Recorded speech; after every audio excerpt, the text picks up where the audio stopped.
Bonjour à tous, voici le tirage pour l'éclipse du 13 juillet, donc la nouvelle lune, aussi éclipse solaire partielle du 13 juillet, donc elle aura lieu dans le signe du Cancer. Elle fait un beau trigone aux autres planètes, donc il y aura un beau trigone en signe d'eau. L'eau, c'est la créativité, c'est l'émotionnel. Donc ça nous appelle peut-être à travailler sur toutes ces choses-là. Enfin voilà, du coup j'ai fait un tirage et justement, en lien avec ce beau trigone d'eau, j'ai pris un nouvel oracle, l'oracle des sirènes. Un très bel oracle. Et j'ai tiré donc quelques cartes pour voir quelles sont les énergies de cette éclipse du mois de juillet. Donc alors, justement, je vais commencer par l'oracle des sirènes. Alors l'oracle des sirènes, pour l'oracle des sirènes, on a eu la beauté. Donc il s'agit de travailler sur soi, de travailler sur de prendre soin de soi, de son apparence, d'avoir confiance en soi aussi. Et d'ailleurs, dans ce tirage, j'ai eu beaucoup de cartes qui parlent de la confiance en soi, mais on va voir ça plus tard. Donc là, j'ai eu l'air. Donc l'air, il s'agit d'échanger, il s'agit ça parle de respirer, de se calmer, d'échanger, de communiquer, d'échanger. Là, on voit bien que d'ailleurs les deux personnes sur la carte sont sous l'eau, en fait. C'est une carte d'air, mais les deux personnes sont sous l'eau puisque c'est la carte des sirènes et donc elles se donnent mutuellement Enfin, c'est surtout la sirène qui donne de l'oxygène à l'autre personne. Donc ça représente bien aussi les énergies, justement ces énergies du Cancer, où il s'agit justement de pas se laisser envahir par son émotionnel et justement d'être serein avec le côté émotionnel et de respirer calmement et de communiquer avec les gens aussi, de communiquer sur tout ce qu'on ressent à l'intérieur et de ne pas le garder à l'intérieur de soi, mais de l'exprimer. Parce que le Cancer, justement, il a l'habitude de tout garder en lui et c'est pas bon. Et le potentiel avec ce trigone d'eau que nous offre cette éclipse, c'est justement d'arriver à exprimer tout ça de la meilleure des manières.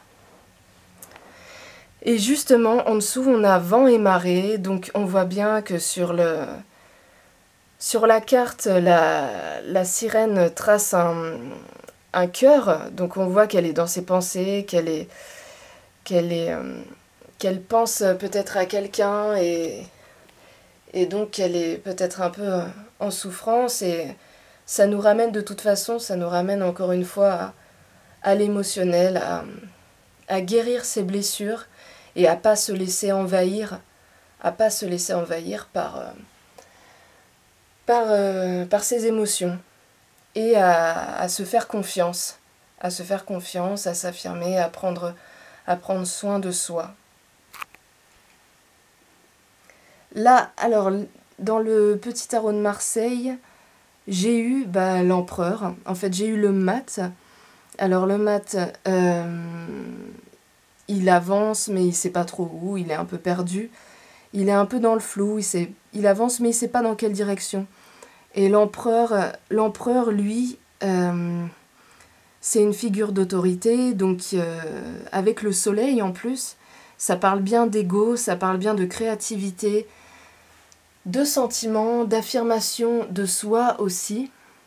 Donc il s'agit bien d'assumer son côté masculin, de s'affirmer vraiment et de prendre confiance en soi et en ses capacités. Et justement de savoir où on va, de clarifier un peu son chemin.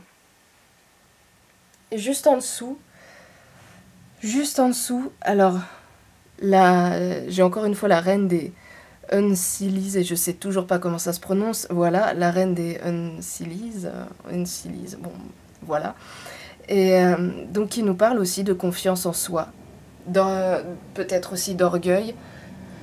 Donc elle nous dit en fait de prendre confiance en soi, mais de pas justement tomber dans l'orgueil, de pas se laisser emporter par son orgueil et devenir un peu trop hautain et voir voilà, prendre tout le monde un peu de haut et de prendre confiance en soi, mais de garder son intégrité, voilà, il s'agit juste d'affirmation comme pour le soleil, comme pour la carte de la beauté. Il s'agit de se faire confiance et de s'affirmer sans pour autant écraser les autres. Et donc, juste ici, on a l'elfe du feu. Donc l'elfe du feu, c'est encore une histoire de... Il y a encore une histoire de masculinité là-dedans, de créativité, de confiance en soi. Donc vraiment, en fait, toutes les cartes renvoient un peu le même message, puisque l'elfe du feu, en fait, c'est pareil, c'est la créativité, la confiance en soi, c'est le rapport aussi à la lignée paternelle. Il s'agit vraiment de prendre les choses en main et de s'affirmer. Avec juste à côté, on a Zalambi. Alors Zalambi, il nous demande justement... Alors cette carte nous ramène à la carte de l'air qu'on a eue ici, avec l'oracle des sirènes. Donc Zalambi nous demande en fait de calmer le mental, d'arrêter de trop réfléchir. En fait là, il nous est demandé vraiment d'agir. Il nous est demandé d'agir et d'arrêter de cogiter, d'arrêter de réfléchir, de se prendre la tête avec des choses qui n'ont pas lieu d'être. Voilà, donc c'est vraiment ça, être plus dans des énergies de feu que écouter son cœur. Voilà, c'est exactement ça, le feu c'est le cœur et l'air c'est le mental. Donc il s'agit vraiment de trouver un équilibre en fait, pas d'arrêter, pas d'agir, il ne s'agit pas d'agir sans réfléchir, mais d'arrêter de trop réfléchir. De trop réfléchir et de se bloquer. Et ensuite, oui, parce que du coup, en fait, j'ai parlé de cette carte-là et après, je suis directement passée à ce jeu-là. Mais j'ai un peu fait n'importe quoi, mais bon. Du coup, je reviens au jeu, à l'oracle, enfin, aux esprits de la forêt. Et là, on a deux cartes. Alors, on a les âmes sœurs. On a les âmes sœurs, et cette carte-là me fait aussi penser à la carte de l'air, où on a deux personnes qui partagent, qui communiquent, comme on nous dit d'ailleurs, échanger des énergies porteuses de vie, donc l'oxygène. Et là, on a les âmes sœurs, reconnaissance, famille, affinité, et juste à côté, la futée, silencieuse, observatrice habile. Donc il s'agit en fait, c'est ça, de trouver un équilibre, de pas trop réfléchir. Je me concentre sur cette carte-là déjà, sur la futée, qui me fait penser à Zalambi, du coup. Silencieuse observatrice habile. Donc observer les choses, peut-être réfléchir, voilà, être dans la réflexion, mais pas trop avec la reine qui nous demande justement de prendre confiance en nous et d'agir, et un peu comme l'elfe du feu aussi, l'elfe du feu est le soleil, la carte du soleil avec l'empereur. Donc, trouver un équilibre en fait entre le fait d'observer, de réfléchir et écouter son cœur, ce qui n'est pas toujours simple.